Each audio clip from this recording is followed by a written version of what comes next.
ನಮಸ್ಕಾರ ಸ್ನೇಹಿತರೆ, ನಮ್ಮ ಫ್ಯೂಚರ್ ಟಾಕ್ಸ್ ಚಾನಲ್ಗೆ ನಿಮ್ಮೆಲ್ಲರಿಗೂ ಸುಸ್ವಾಗತ. ನಾವು ಸಾಮಾನ್ಯವಾಗಿ ಅಡುಗೆಯಲ್ಲಿ ಒಗ್ಗರಣೆ ಹಾಕುವಾಗ ಕರಿಬೇವಿನ ಎಲೆಯನ್ನು ಕೇವಲ ಪರಿಮಳಕ್ಕೆ ಮಾತ್ರ ಬಳಸಿ ಊಟ ಮಾಡುವಾಗ ಅದನ್ನು ತಟ್ಟೆಯಿಂದ ಪಕ್ಕಕ್ಕೆ ಎತ್ತಿ ಇಡ್ತೀವಲ್ವಾ. ಆದರೆ ನೀವು ಮಾಡ್ತಿರೋ ಈ ಒಂದು ಸಣ್ಣ ತಪ್ಪು ನಿಮ್ಮ ಆರೋಗ್ಯಕ್ಕೆ ಎಷ್ಟು ದೊಡ್ಡ ನಷ್ಟ ಗೊತ್ತಾ? ಹೌದು, ಈ ಸಾಮಾನ್ಯ ಕರಿಬೇವಿನ ಎಲೆ ಕೇವಲ ಒಂದು ಸಾಂಬಾರ್ ಪದಾರ್ಥ ಅಲ್ಲ, ಇದು ಪೋಷಕಾಂಶಗಳ ಒಂದು ಅದ್ಭುತ ನಿಧಿ. ಡಯಾಬಿಟಿಸ್ ಅಥವಾ ಸಕ್ಕರೆ ಕಾಯಿಲೆ ಇರುವಂಥ ಪೇಷಂಟ್ಸ್ಗೆ ಈ ಕರಿಬೇವು ಅನ್ನೋದೊಂದು ದೊಡ್ಡ ವರದಾನ ಅಂತಲೇ ಹೇಳ್ಬೋದು. 1-2 ಗ್ರಾಮ್ ಕರಿಬೇವಿನ ಎಲೆಗಳ ಪುಡಿನ ಉಗುರು ಬೆಚ್ಚಗಿನ ನೀರಲ್ಲಿ ಬೆರೆಸಿ ತೆಗೆದುಕೊಂಡ್ರೆ ರಕ್ತದಲ್ಲಿನ ಸಕ್ಕರೆಯ ಮಟ್ಟವನ್ನು ನಿಯಂತ್ರಣದಲ್ಲಿಡ್ಕೋಬೋದು. ಚರ್ಮದ ಸಮಸ್ಯೆಗಳು, ಹೊಟ್ಟು ಮತ್ತು ತುರಿಕೆಯನ್ನು ನಿವಾರಿಸಲು ಇದು ಸಹಾಯ ಮಾಡುತ್ತೆ. ತೊಂದರೆ ಇರುವ ಜಾಗಕ್ಕೆ ಕರಿಬೇವಿನ ಎಲೆಗಳ ಪೇಸ್ಟನ್ನು ಸ್ವಲ್ಪ ಹಚ್ಚಿ ನೋಡಿ, ಬೇಗ ವಾಸಿಯಾಗುತ್ತೆ. ಯಾರಿಗೆಲ್ಲ ಕೂದಲಿನ ಸಮಸ್ಯೆ ಇದೆ ಅವರಿಗಿಲ್ಲಿದೆ ನೋಡಿ ಪರಿಹಾರ.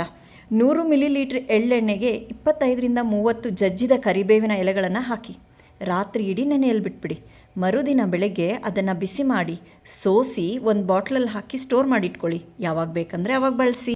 ಯಾರಿಗೆಲ್ಲ ಮಾರ್ನಿಂಗ್ ಸಿಕ್ನೆಸ್ ಅಂದರೆ ಬೆಳಗ್ಗೆ ಹೊತ್ತು ಆಯಾಸ ಆಗೋದು, ಒಮೆಟ್ ಬರೋ ಥರ ಆಗೋದು ಆ ಥರ ಆಗ್ತಾ ಇದೆಯಾ, ಮತ್ತು ಸ್ವಲ್ಪ ಕರಿಬೇವಿನ ಎಲೆಗಳನ್ನ ತಗೊಂಡು 1-2 ಏಲಕ್ಕಿ ಜೊತೆ ಸ್ವಲ್ಪ ಬಾಯಲ್ಲಿಟ್ಟು ಜಗೀರಿ, ಕ್ರಮೇಣ ಕಡಿಮೆ ಆಗುತ್ತೆ.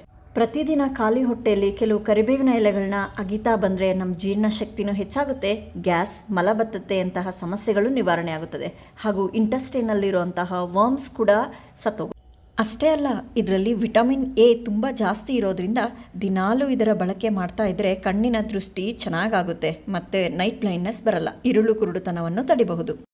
ಕರಿಬೇವಿನ ಎಲೆಯಲ್ಲಿ ಕಬ್ಬಿಣದ ಅಂಶ ಅಂದರೆ ಐರನ್ ಮತ್ತು ಫೋಲಿಕ್ ಆ್ಯಸಿಡು ಜಾಸ್ತಿ ಇರೋದ್ರಿಂದ ಇದು ನಮ್ಮ ದೇಹದಲ್ಲಿ ಹಿಮೋಗ್ಲೋಬಿನ್ ಮಟ್ಟನ ಹೆಚ್ಚಿಗೆ ಮಾಡಿ ಅನಿಮಿಯಾ ಬರೋದನ್ನ ತಡೆಗಟ್ಟುತ್ತೆ.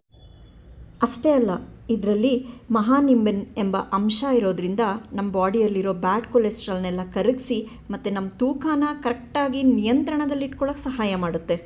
1-2 ಇನ್ನೂ ಎಷ್ಟೊಂದು ಉಪಯೋಗಗಳಿದೆ. ನಮ್ಮ ಬಾಡಿಯಲ್ಲಿ ಇಮ್ಯುನಿಟಿ ಪವರ್ನೂ ಜಾಸ್ತಿ ಮಾಡುತ್ತೆ, ಡಿಸೀಸಸ್ ಎಗೇನೆಸ್ಟ್ ಫೈಟ್ ಮಾಡೋ ಸ್ಟ್ರೆಂತ್ನ ಕೊಡುತ್ತೆ. ಹಾಗಿರುವಾಗ ತಟ್ಟೆಯಲ್ಲಿಂದ ತೆಗೆದು ಪಕ್ಕಕ್ಕೆ ಹಾಕಿಡಬೇಕು. ಎಲ್ಲರೂ ಕರಿಬೇವನ್ನು ಸೇವಿಸೋಣ, ಆರೋಗ್ಯವಾಗಿರೋಣ. ಧನ್ಯವಾದಗಳು. Thank you so much.